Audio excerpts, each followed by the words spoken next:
Hello students, आप लोगों का फिर से स्वागत है हमारे यूट्यूब चैनल डिकोडिंग एनसीईआरटी में। इस यूट्यूब चैनल के ऊपर हम लोग एसएसटी का जो कंप्लीट सिलेबस है उसको कवर कर रहे हैं। ठीक है, एक लेक्चर ऑलरेडी कंप्लीट हो चुका है जिसमें हम लोगों ने हिस्ट्री की शुरुआत करी, फर्स्ट चैप्टर की, the rise of nationalism in Europe. First lecture के अंदर हम लोगों ने समझने की कोशिश करी। मैं आपको ब्लैंक पेज पे ले जाता हूँ, वेट अ सेकंड। ठीक है, तो इन फर्स्ट लेक्चर हम लोगों ने दो टॉपिक के बारे में समझा। ठीक है, एक तो था फ्रेडरिक सोर्यू का जो विज़न था वो हम लोगों ने समझा, और एक टॉपिक हमने समझा कि what is a nation, what makes a nation. ठीक है, तो जो लास्ट वाली वीडियो थी उस लास्ट वाली वीडियो के अंदर हम लोग समझ चुके थे कि एक नेशन का कल्मिनेशन किस तरीके से हो सकता है। फ्रेडरिक सोरियो का जो यूटोपियन विज़न था, ठीक है, उसने जो 4 प्रिंट बनाई थी उस प्रिंट को हमने डिकोड करा। हम लोगों ने समझा कि प्रिंट के ज़रिए फ्रेडरिक सोरियो क्या दर्शाने की कोशिश कर रहा है। आई बात समझ में? तो ये दो टॉपिक को हम लोग ऑलरेडी कवर कर चुके हैं। लास्ट क्लास हम लोगों ने जहाँ से ख़त्म करी थी इस क्लास को वहीं शुरुआत करते हैं। इस क्लास के अंदर हम लोग हमारा पहला टॉपिक शुरू करेंगे इस चैप्टर का, the French Revolution in the idea of a nation. The French Revolution in the idea of a nation. अब ये नेशन का आइडिया क्या है? ठीक है, मतलब समझ रहे हो, जो सिटीजन्स हैं जिन लोगों ने फ्रेंच रेवोल्यूशन करी, फ्रेंच रेवोल्यूशन करके मोनार्कियल सिस्टम को, मोनार्कियल जो गवर्नमेंट थी उसको उथलाया गया फ्रांस से, और वहाँ पर एक नेशन का फॉर्मेशन करने की कोशिश करी। तो क्या कुछ बदलाव किए गए? ठीक है, लास्ट क्लास में हमने यही बातें करी थी कि after the French revolution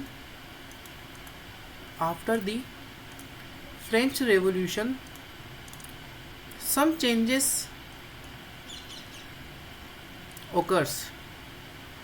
What are these changes? ठीक है, ये बदलाव क्या थे, तो वही हम लोग समझने की कोशिश करेंगे। ठीक है, तो पढ़ते हैं और पढ़कर ही समझते हैं कि लिखा हुआ क्या है एनसीईआरटी के अंदर। ठीक है, line to line, word to word. The first clear expression of nationalism came with the French Revolution in 1789।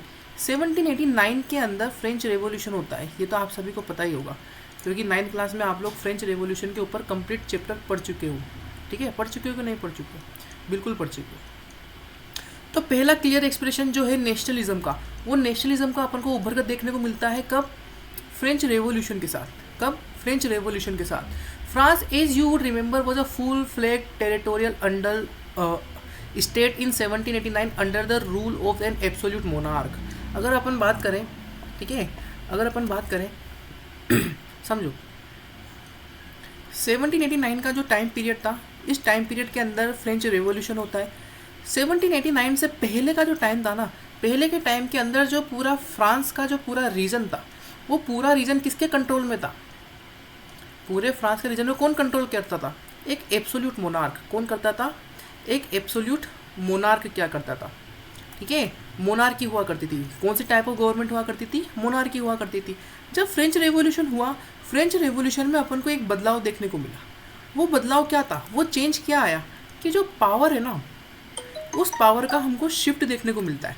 Power का शिफ्ट कहाँ से होता है? मोनार्की के पास जो पावर्स हुआ करती थी, मोनार्क से वो पावर को छीना गया, मोनार्कियल गवर्नमेंट को ख़त्म किया गया, और वहाँ पर डेमोक्रेटिक गवर्नमेंट क्या लाने की कोशिश की गई? डेमोक्रेटिक गवर्नमेंट लाने की कोशिश की गई, या फिर मैं बोलूँ वहाँ पर कॉन्स्टिट्यूशनल मोनार्की बनाई गई। क्या बनाई गई? एक कॉन्स्टिट्यूशनल मोनार्की का निर्माण किया गया। ठीक है, अब भाई ये कॉन्स्टिट्यूशनल मोनार्की क्या होती है इसको समझो। हर एक चीज़ को, हर एक वर्ड को समझना जरूरी है। कॉन्स्टिट्यूशनल मोनार्की का मीन्स होता है कि संवैधानिक राजतंत्र। क्या होता है? इसको हिंदी में बोलते हैं संवैधानिक राजतंत्र।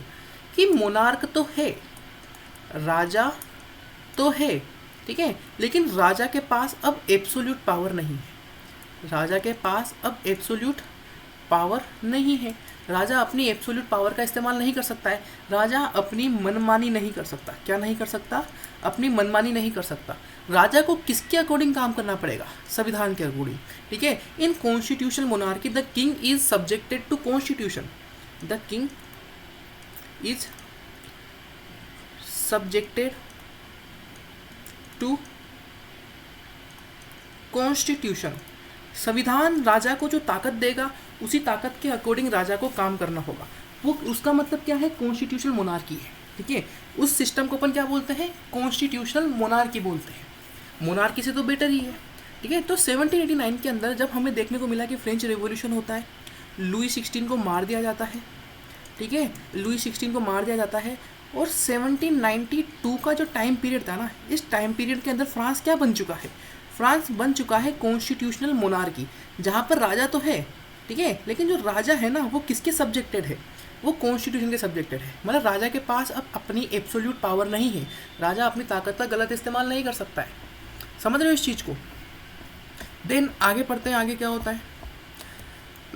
The political and constitutional changes that came in the wake of the French Revolution led to the transfer of sovereignty from the monarchy to the body of French citizen।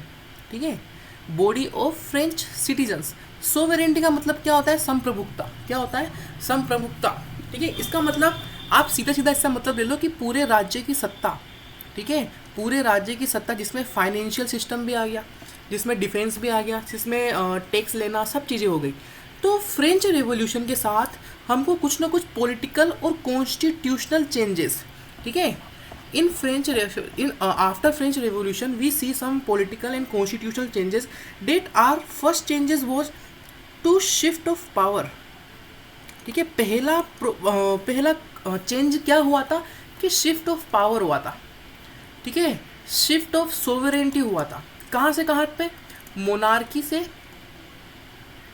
कहाँ पर गई power, we the people of France के पास। कहाँ गई, we the people of France. ठीक है, आई बात समझ में। जो सत्ता, जो ताकत पहले राजा के पास हुआ करती थी, वही ताकत अब किसके पास गई है, बॉडी ऑफ फ्रेंच सिटीजन्स। ठीक है, कहाँ चली गई है, फ्रेंच सिटीजन्स के पास चली गई है। The revolution proclaim that it was the people who would henceforth constitute the nation in the shape its destiny. तो अब से आगे फ्रांस की जो भी डेस्टिनी है, ठीक है, फ्रांस की जो भी किस्मत है, वो किसके हाथ में है, वो किसके हाथ में है, जनता के हाथ में। किसके हाथ में है, जनता के हाथ में। जैसा जनता चाहेगी वैसा ही होगा। आई बात समझ में। तो ये हो रहा था 1789 के बाद। कब हुआ ये चेंजेस, ये बदलाव कब देखने को मिले अपन को, 1789 के अंदर। ठीक है, from the very beginning the French revolutionaries introduce various major and practices that could create a sense of collective identity amongst the French citizens. The idea of ला पात्रे द ला citizen emphasize the notion of the united community enjoy equal rights under a constitution. देखो ये जो पूरा paragraph है, जहाँ तक अपन ने पढ़ा, ठीक है, इसका मतलब क्या है, इसका मतलब क्या है कि फ्रेंच रेवोल्यूशनरीज, ठीक है, फ्रेंच रेवोल्यूशनरीज कौन थे, who are the French revolutionaries. आपको मैं ब्लैंक पेज पे ले जाता हूँ, फिर समझाता हूँ कि फ्रेंच रेवोल्यूशनरीज कौन थे। समझने की कोशिश करना, टाइम लाइन के अकॉर्डिंग चलते हैं। किसके अकॉर्डिंग चलते हैं, टाइम लाइन के अकॉर्डिंग। 1789 के अंदर द इनफेमस फ्रेंच रेवोल्यूशन होता है। फ्रेंच रेवोल्यूशन में अपन को देखने को मिलता है कि जो मोनार्कियल गवर्नमेंट है, ठीक है, जो मोनार्कियल गवर्नमेंट है उसको हटा दिया गया। पावर किसके पास चली गई, पावर चली गई फ्रेंच पीपल के पास। ठीक है, कहाँ चली गई, फ्रेंच पीपल्स के पास चली गई। फिर 1799 का जो टाइम पीरियड था, इस टाइम पीरियड में अपन को देखने को मिलता है कि रिटर्न ऑफ मोनार्की होता है। क्या होता है, रिटर्न ऑफ मोनार्की होता है। What was written of monarchy, ठीक है, नेपोलियन का आना। किसका आना, नेपोलियन का आना। 1799 के अंदर जो फ्रांस की पावर है ना, तो फ्रांस की पावर किसके पास चली जाती है, नेपोलियन के पास चली जाती है। और नेपोलियन अपने आप को क्या घोषित करता है कि मैं कौन हूँ, मैं एम्परर हूँ। मैं कौन हूँ, मैं एम्परर हूँ। तो ये 89 से लेकर 99 का जो टाइम पीरियड था ना, 89 से लेकर 99 का जो 10 साल का तो टाइम पीरियड था, इस टाइम पीरियड के अंदर रेवोल्यूशनरीज जो लोग हैं, ठीक है, रेवोल्यूशनरीज जो लोग हैं ना, ठीक है, ये लोग रूल करते हैं। ये लोग क्या करते हैं, रूल करते हैं और फ्रांस की डेस्टिनी लिखने की कोशिश करते हैं। ठीक है, ये लोग अपना नेशनल असेंबली बनाएंगे। ठीक है, ये लोग क्या करेंगे, मैं तुम्हें बता देता हूँ, ये लोग अपनी नेशनल असेंबली बनाएंगे। ठीक है, ये लोग इक्वल राइट्स प्रोवाइड करेंगे लोगों को। हालांकि मेनली सिर्फ मेंस को राइट्स मिलते हैं। ये लोग क्या करेंगे, इक्वलिटी देंगे, नेशनल असेंबली बनाएंगे। ये लोग इलेक्शंस रखेंगे। क्या रखेंगे, इलेक्शंस करवाएंगे। इलेक्शन में जो वोट देने का अधिकार है वोट कौन देगा? सिर्फ मेन देंगे। कौन देगा? सिर्फ मेन देंगे, वुमेन्स वोट नहीं देगी। आई बात समझ में? तो ये कुछ ना कुछ बदलाव करते हैं। ये कौन करते हैं? रेवोल्यूशनरीज करते हैं। ये रेवोल्यूशनरीज अगर आपको याद हो 9th क्लास से, तो ये वही लोग हैं जो लोग जेकोबिन क्लब्स बनाते हैं। ठीक है, जो क्या बनाते हैं? जेकोबिन क्लब्स करते हैं, जेकोबिन क्लब्स बनाते हैं। ठीक है, जेकोबिन क्लब्स का फॉर्मेशन करते हैं यंग पीपल्स। ठीक है, कौन होते हैं? यंग पीपल्स होते हैं। यही जेकोबिन क्लब्स के जो लोग थे, इन लोगों ने ही राजाशाही को हटाया था। यही रेवोल्यूशनरीज थे। और 89 से लेकर 99 तक का जो टाइम पीरियड था फ्रांस के अंदर, वो किसका था? वो रेवोल्यूशनरीज का था। अगर आपने 9th क्लास में नाम पढ़ा हो रोबर्सपियर का। ठीक है, ठीक है, रोबर्सपियर का। ठीक है, ये लीडर हुआ करता था इन रेवोल्यूशनरीज का। तो ये लोग क्या क्या बदलाव करते हैं, क्या क्या पॉलिटिकल और कॉन्स्टिट्यूशनल चेंजेस होते हैं, उनके बारे में जानते हैं। समझो, पहले पढ़ते हैं। तो ये लोग क्या करते हैं? ये लोग एक collective identity amongst the French people, जो जितनी भी फ्रांस की जनता है ना, उन फ्रांस की जो जनता के अंदर एक कलेक्टिव आइडेंटिटी जगाने की कोशिश करते हैं कि भाई तुम लोग एक हो, तुम लोग क्या हो? एक हो। तुम्हारी कलेक्टिव आइडेंटिटी है, तुम्हारी नेशनलिटी क्या है? फ्रेंच है। जैसे अगर मैं आज भारत की बात करूँ, तो भारत में रहने वाला हर एक व्यक्ति, क्या वो इंडियन है कि नहीं है? ठीक है, क्या उसकी नेशनलिटी इंडियन है कि नहीं है? बिल्कुल है। तो यही चीज़ ये जो रेवोल्यूशनरीज है, ये फ्रांस की जनता के अंदर जगाने की कोशिश करते हैं। तो ये एक आइडिया लेकर आते हैं ला पात्रे का, द फादरलैंड, ला सिटेवन का, द सिटीजन्स, जिसमें ये एम्फेसाइज करते हैं किस चीज़ में? कि पूरे देश के अंदर एक यूनाइटेड कम्युनिटी होनी चाहिए। ठीक है, एक ही समुदाय होना चाहिए। और वो जो समुदाय है, उन सभी को क्या मिलेगा? इक्वल राइट्स मिलेंगे। कोई अमीर कोई गरीब नहीं होगा। ठीक है, अगर आप लोग फ्रांस की बात करें या यूरोप की बात करें, अगर आप लोग फ्रांस की बात करें, ठीक है, या फिर आप लोग पूरे यूरोप की बात करें, तो यूरोप के अंदर क्या सिस्टम हुआ करता था?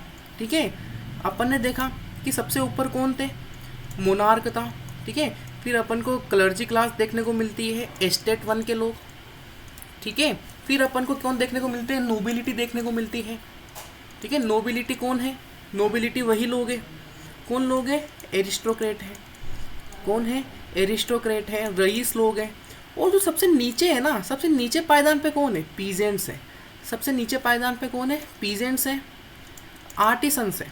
ठीक है, मजदूर लोग हैं। उसके साथ स्मॉल बिजनेसमैन लोग हैं। ठीक है, तो क्या इन लोगों के बीच में इक्वलिटी हुआ करती थी क्या? ठीक है, क्या ये लोग पहले इक्वल हुआ करते थे? नहीं हुआ करते थे। ठीक है, ये लोग इक्वल नहीं हुआ करते थे। आ रही है बात समझ में? तो ये इक्वलिटी कौन प्रोवाइड करते हैं? सबसे पहले रेवोल्यूशनरीज। ठीक है, ये लोग कोशिश करते हैं कि हम लोग क्या करेंगे? एक यूनाइटेड कम्युनिटी बनाएंगे। ठीक है, जो क्या एंजॉय करेगी? इक्वल राइट्स एंजॉय करेगी एक संविधान के अंदर। तो फ्रांस के अंदर ये लोग एक कॉन्स्टिट्यूशन बनाने की भी कोशिश करते हैं।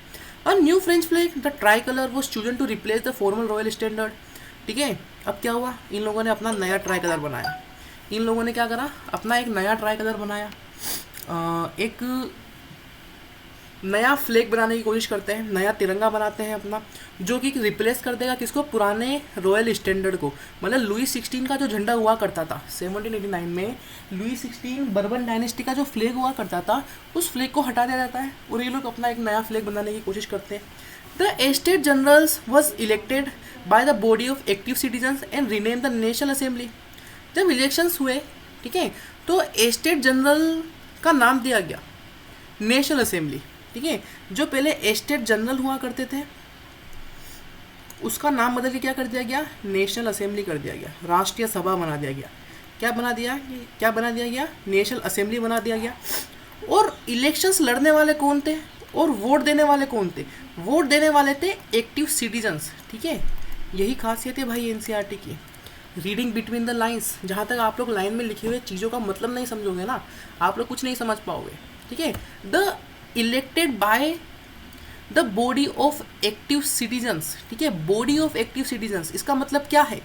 कि जो एक्टिव सिटीजन्स है ना, सिर्फ वही लोग वोट दे सकते थे। वही लोग क्या कर सकते थे? वोट दे सकते थे, अपने रिप्रेजेंटेटिव को चुन सकते थे।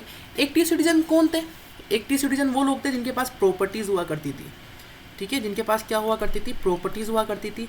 जो लोग टैक्स पे किया करते थे, उनको हम लोग क्या बोलते थे? एक्टिव सिटीजन्स बोलते थे यूरोप के अंदर। ठीक है, तो 1789 के अंदर भी ठीक है। इवन 1789 के अंदर भी अपन को देखने को मिला, 1789 के बाद भी हमें देखने को मिला कि जो ओल्ड मेन्स है ना, ओल्ड मैन है, चाहे वो अमीर हो चाहे गरीब हो, चाहे उसके पास प्रॉपर्टी हो चाहे ना हो, ओल्ड मैन को सफरेज नहीं दिया गया, ओल्ड मैन को सफरेज नहीं दिया गया। ठीक है, सफरेज का मतलब क्या होता है? Right to vote. ठीक है, सफरेज का मतलब क्या होता है? Right to vote. जितने भी मेन हैं सभी लोगों को वोट देने का अधिकार नहीं था। वोट देने का अधिकार किसको था? सिर्फ उन्हीं लोगों का था जो लोग टैक्स पे किया करते थे। ठीक है, जो लोग क्या क्या करते थे? टैक्स पे किया करते थे। फिर क्या काम करा इन लोगों ने? न्यू हाइम्स वर कंपोज्ड। हाइम्स का मतलब होता है गीत लिखे गए, भजन लिखे गए। ठीक है, ओथ टेकन, शपथ ली गई। Martyrs commemorate all in the name of the nation. जितने भी शहीद लोग थे, ठीक है, उनके सम्मान में शपथें ली गई। ठीक है, नए नए गीत लिखे गए, भजन लिखे गए अपने नेशन को लेकर। A centralized administrative system was put in a place in formulated uniform law for all citizens within its territories. Internal custom duties and dues were abolished and a uniform system of weight and measures were adopted. ये बहुत important है। ठीक है, ये चीज़ें बहुत important है। Regional dialect were discouraged and the French as it was spoken and written in the Paris become the common language of a nation. देखो अब ये जो यहाँ से जो पैराग्राफ है ना, internal custom duties and dues were abolished and uniform system of weight and measures were adopted, ये जो लाइन है ना, इसका मतलब समझते हैं हम लोग ब्लैंक पेज पे जाके। इसका मतलब समझते हैं हम लोग ब्लैंक पेज पे जाके। ठीक है, समझो क्या होता है। दो चीज़ें बोली गई। ठीक है, कितनी चीज़ें बोली गई? दो बदलाव किए गए। क्या किए गए? दो बदलाव किए गए। पहला बदलाव क्या किया गया? कस्टम ड्यूटीज़ को अबोलिश किया गया। ठीक है, क्या किया गया? कस्टम ड्यूटीज़ को अबोलिश किया गया। अब ये कस्टम ड्यूटीज़ होती क्या थी? इसको हिंदी में बोलते हैं सीमा शुल्क। इसको हिंदी में क्या बोलते हैं? सीमा शुल्क बोलते हैं। अब ये कस्टम ड्यूटीज़ क्या हुआ करती थी भाई, समझो इसको ध्यान से। ठीक है, जैसे फॉर एन एग्जाम्पल कि एक बहुत बड़ा रीजन है। एक क्या है? एक बहुत बड़ा रीजन है। जैसे मानो कि ये जर्मन रीजन है। कौन सा रीजन है? जर्मन रीजन है। मैं बार बार जर्मन का एग्जांपल क्यों ले रहा हूँ? क्योंकि जर्मन एक बहुत बड़ा रीजन हुआ करता था। इसके अंदर 38 स्टेट्स आया करते थे। कितने स्टेट्स आया करते थे? 39 स्टेट्स आया करते थे। तो मानो जो जर्मन रीजन था उसमें 39 स्टेट्स थे। ठीक है, जैसे ये अलग अलग छोटे छोटे स्टेट हैं। ये क्या है? स्टेट 1, स्टेट 2, फिर स्टेट 3, फिर स्टेट 4, फिर स्टेट 5, ऐसे करते करते टोटल कितने हैं? 39 है। अब कस्टम ड्यूटीज़ क्या हुआ करती थी कि जो हर एक स्टेट था ना, ठीक है, हर एक जो स्टेट था यहाँ पर क्या हुआ करती थी, ये जो जैसे कि आप स्टेट 1 है, ये स्टेट 2 है, ये स्टेट 3 है। आप स्टेट 1 से स्टेट 2 में जा रहे हो, फिर स्टेट 2 से स्टेट 3 में जा रहे हो, तो आप जब सीमा को लांघ रहे हो, जब एक स्टेट की सीमा से दूसरे स्टेट की सीमा में जा रहे हो, जब आप बॉर्डर को क्रॉस कर रहे हो, किसको क्रॉस कर रहे हो? बॉर्डर को क्रॉस कर रहे हो। तो जब आप लोग बॉर्डर को क्रॉस करोगे ना, तो आपको यहाँ पर टैक्स पे करना पड़ता था। क्या करना पड़ता था? टैक्स पे करना पड़ता था। आपको सीमा शुल्क देना पड़ता था। ठीक है, एक राज्य से दूसरे राज्य में जाने के लिए आपको सीमा शुल्क देना पड़ता था, कस्टम ड्यूटीज देनी पड़ती थी। फॉर एन एग्जाम्पल, इंडिया के एग्जाम्पल से समझते हैं। किसके एग्जाम्पल से समझते हैं? इंडिया के एग्जाम्पल से। ठीक है, जैसे मानो कि ये इंडिया का एक मैप है। ठीक है, ये गुजरात है। ये वाला रीजन क्या है? गुजरात। ठीक है, गुजरात के ऊपर क्या आ जाएगा? राजस्थान वाला रीजन आ जाएगा। राजस्थान के ऊपर क्या आ जाएगा? पंजाब आ जाएगा। हरियाणा पंजाब आ जाएगा। ठीक है, राजस्थान के ऊपर क्या आ जाएगा? इधर हरियाणा आ जाएगा, देन पंजाब आ जाएगा। गुजरात के नीचे आपको देखने को मिलेगा महाराष्ट्र। ठीक है, फिर देखने को मिलेगा कर्नाटका, और फिर आप देखोगे किसको? केरला को। समझ रहे हो इस चीज़ को? मानो कि पंजाब से कोई एक व्यक्ति है।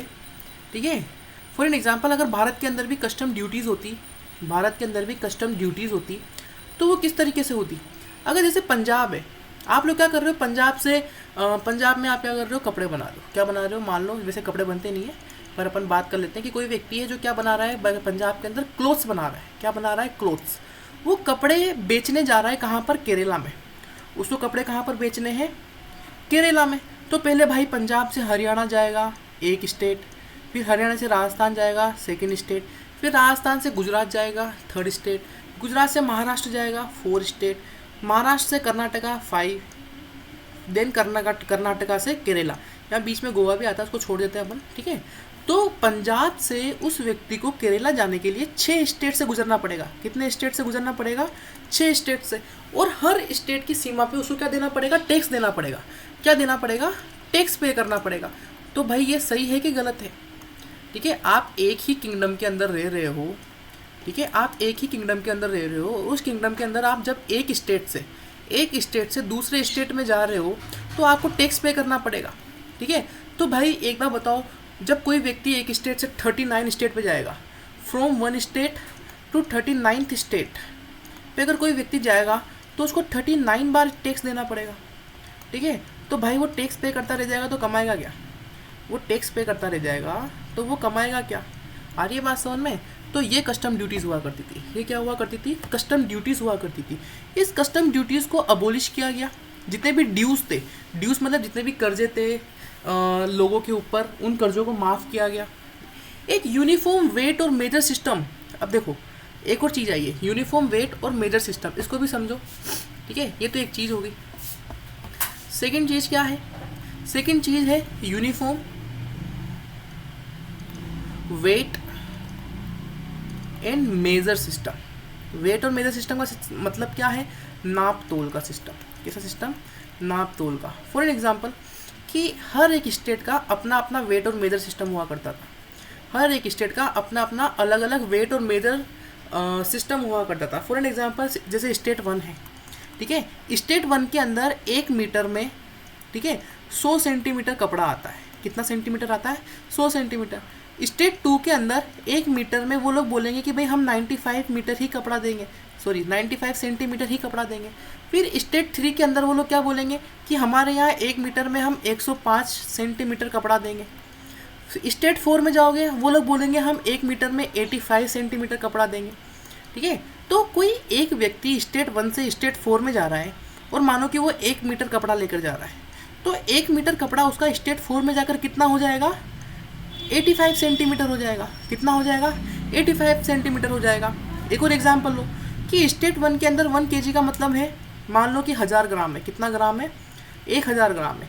स्टेट 2 के अंदर कितना है? 1 kg का मतलब कितना है? 900 ग्राम है। ठीक है, ऐसे करके स्टेट 4 के अंदर 1 kg का मतलब कितना हो जाएगा? 950 ग्राम हो जाएगा। तो ऐसे हर एक स्टेट का वेट और मेजर, नापने का और तोलने का जो तरीका था, ठीक है, वो अलग अलग हुआ करता था। इनकी यूनिट्स अलग हुआ करती थी। क्या हुआ करती थी? ये जो वेट और मेजर करने की जो यूनिट है ना, ये यूनिट अलग हुआ करती थी। ठीक है, यूनिट सेम नहीं थी, यूनिफॉर्म नहीं थी। आई बात समझ में? तो किसी व्यक्ति, जो व्यक्ति स्टेट 1 में है, ठीक है, वो स्टेट 4 में जा रहा है, कहीं भी जा रहा है, तो उसको काफ़ी परेशानी हुआ करती थी। ठीक है, काफ़ी परेशानी हुआ करती थी। तीसरी प्रॉब्लम थी करेंसी की। तीसरी प्रॉब्लम क्या थी? करेंसी की। हर एक स्टेट की अलग अलग करेंसी हुआ करती थी। भाई जब आप एक ही रीजन में रह रहे हो तो आप अलग अलग करेंसी कैसे रख सकते हो? ठीक है, लेकिन यूरोप के अंदर लोगों को इस समस्या का भी सामना करना पड़ता था।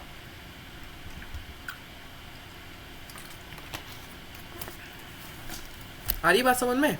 तो इस यूनिफॉर्म वेट और मेजर सिस्टम को भी लाया गया। ठीक है, और करेंसी को भी यूनिफॉर्म किया गया। बाद में करेंसी को भी यूनिफॉर्म किया गया ताकि कोई एक व्यक्ति एक स्टेट से दूसरे स्टेट जा रहा है तो उसको बार बार करेंसी नहीं चेंज करनी पड़ेगी। उसको बार बार करेंसी नहीं चेंज करनी पड़ेगी। आ रही है बात समझ में? ठीक है, तो इतना डीप मतलब होता है।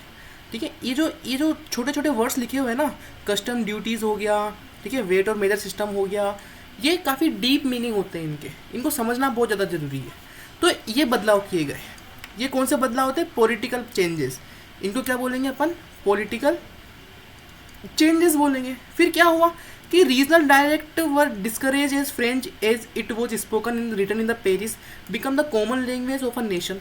फिर क्या हुआ कि भाई फ्रेंच लैंग्वेज को बढ़ावा दिया गया। जितने भी रीजनल डायलेक्ट्स थे, जितने भी रीजनल इन द सेंस कि जितने भी जो लोकल बोलियाँ थी, ठीक है, जो क्षेत्रीय भाषाएं थी, उन सभी भाषाओं को ख़त्म किया गया और बोला गया कि अब फ्रांस के अंदर सिर्फ फ्रेंच लैंग्वेज का इस्तेमाल किया जाएगा। कौन सी लैंग्वेज का इस्तेमाल किया जाएगा? फ्रेंच लैंग्वेज का इस्तेमाल किया जाएगा। ठीक है, द रेवोल्यूशनरीज, आगे पढ़ते हैं। The revolutionary further declared that it was the mission and the destiny of the French nation to liberate the people of the Europe from despotism. ठीक है, in order to work to help other people in the Europe to become nations. क्या हुआ? अब जो revolutionaries थे ना, उन revolutionary ने रेवोल्यूशनरी ने क्या करा, जिम्मेदारी उठा ली। क्या कर लिया, जिम्मेदारी उठा ली। किस तरीके से जिम्मेदारी उठाई, समझो। 1789 का टाइम पीरियड, ठीक है। फ्रेंच रेवोल्यूशन होता है और फ्रांस क्या बन जाता है, कॉन्स्टिट्यूशनल मोनार्की बन जाता है। क्या बन जाता है, कॉन्स्टिट्यूशनल मोनार्की। कुछ ना कुछ चेंजेस होते हैं, ठीक है, कुछ ना कुछ चेंजेस होते हैं, लोगों को इक्वल राइट्स मिल जाते हैं, लोगों को मज़े आ जाते हैं, लोगों को क्या आ जाते हैं, मज़े आ जाते हैं, उनको इक्वल राइट्स मिल जाएंगे, ठीक है। वेट और मेजर सिस्टम सेम हो जाएगा, ठीक है। करेंसी यूनिफॉर्म हो जाएगी, उनके टैक्स माफ़ हो जाएंगे, ठीक है। तो जनता को तो मज़े आएंगे इसे। तो क्या होगा कि फ्रांस को देख देख कर जो आसपास के किंगडम्स है ना, आसपास के जो किंगडम्स है, उन किंगडम्स में भी क्या हो जाता है, रेवोल्यूशन शुरू हो जाता है। क्या हो जाता है, रेवोल्यूशन की शुरुआत हो जाती है। और वहाँ पर भी रेवोल्यूशन करने में हेल्प कौन करते हैं, रेवोल्यूशनरीज करते हैं। रेवोल्यूशनरीज कौन है, जैकोबिन क्लब्स। कौन है, जैकोबिन क्लब्स। आ रही है बात समझ में। तो यहाँ पर वही बात लिखी हुई है, इस पैराग्राफ के अंदर अपन को वही चीज़ें देखने को मिलती है कि तो revolutionary further declare that it was the mission, कि ठीक है, ये जो रेवोल्यूशनरीज है ना, इन्होंने ही डिक्लेयर करा। रेवोल्यूशनरीज कौन, जैकोबिन क्लब्स वाले। कौन, जैकोबिन क्लब्स वाले। इन लोगों ने ही डिक्लेयर करा कि ये इनका मिशन है, इनकी ही डेस्टिनी है कि फ्रेंच जो नेशन है ना, उसको लिबरेट करना। उनको क्या करना, लिबरेट करना पूरे यूरोप को। फ्रांस के जो रेवोल्यूशनरीज हैं, जो जैकोबिन क्लब्स वाले हैं, उन लोगों ने जिम्मेदारी उठाई कि हम लोग सिर्फ फ्रांस को ही लिबरेट नहीं करेंगे, सिर्फ फ्रांस के लोगों को ही आज़ाद नहीं करेंगे, हम लोग पूरे यूरोप के लोगों को आज़ाद करेंगे। किससे, किससे आज़ाद करोगे भाई, डेस्पोटिज्म से। किससे, डेस्पोटिज्म। डेस्पोटिज्म का मतलब क्या होता है, तानाशाही। क्या होता है, तानाशाही, ठीक है। तो ये लोग निकल जाते हैं पूरे यूरोप की मदद करने। ये लोग कहाँ निकल जाते हैं, पूरे यूरोप की मदद करने निकल जाते हैं। आई बात समझ में। इस तरीके से काम हो रहा था, कहाँ पर, यूरोप के अंदर। तो सेकंड क्लास हम लोग यहीं पर ख़त्म करते हैं, ठीक है। आप लोग इसको एक बार फिर से रिवाइज कर लेना। जो भी डाउट्स हो ना आप लोगों को, वो डाउट आप लोग कमेंट में पूछ सकते हो, ठीक है। आप लोग कमेंट्स करो। यूट्यूब जो वीडियो है, उस वीडियो के जो नीचे कमेंट्स सेक्शन होता है ना, वहाँ पे आप लोग कमेंट करो आपके जो भी डाउट है, ठीक है। तो अगली क्लास में उन डाउट्स को मैं क्लियर करने की कोशिश करूँगा। दूसरी चीज़ मैं आपसे बोलूँगा कि आप जो यूट्यूब चैनल है उसको सब्सक्राइब करो, क्योंकि आप डेली आपको 1 या 2 वीडियो आपको डेली मिलेगी, ठीक है। कोर्स हम जल्दी से जल्दी ख़त्म करने की कोशिश करेंगे। हमारा टारगेट है कि हम सितंबर, सितंबर या नवंबर तक इस कोर्स को ख़त्म कर देंगे। तीसरी चीज़ मैं आप लोगों से बोलूँगा कि अगर मैं ऑफलाइन भी पढ़ाता हूँ, ठीक है, हम लोग ऑफलाइन भी कोचिंग चलाते हैं, ऑफलाइन भी पढ़ाते हैं, ठीक है। यूट्यूब पे हमने ऑनलाइन जो कोचिंग है इसमें नया कदम रखा है, वरना हम पिछले कुछ सालों से ऑफलाइन ही पढ़ा रहे हैं। तो अगर जो मेरी लोकेलिटी के जो लोग हैं, जो बच्चे हैं, जो स्टूडेंट्स हैं, वो इसी तरीके से एकदम डिटेल में पढ़ना चाहते हैं, ठीक है, एकदम मतलब काफ़ी ज़्यादा डीप डिस्कशन करना चाहते हैं इन सब चीज़ों के ऊपर, तो वो ऑफलाइन भी हमसे जुड़ सकते हैं। ऑफलाइन में आपको मिलूँगा विधान एजुकेशन इंस्टीट्यूशन में, सुल्तानपुर के अंदर, ठीक है। विधान एजुकेशनल इंस्टीट्यूशन, सुल्तानपुर। आई बात समझ में।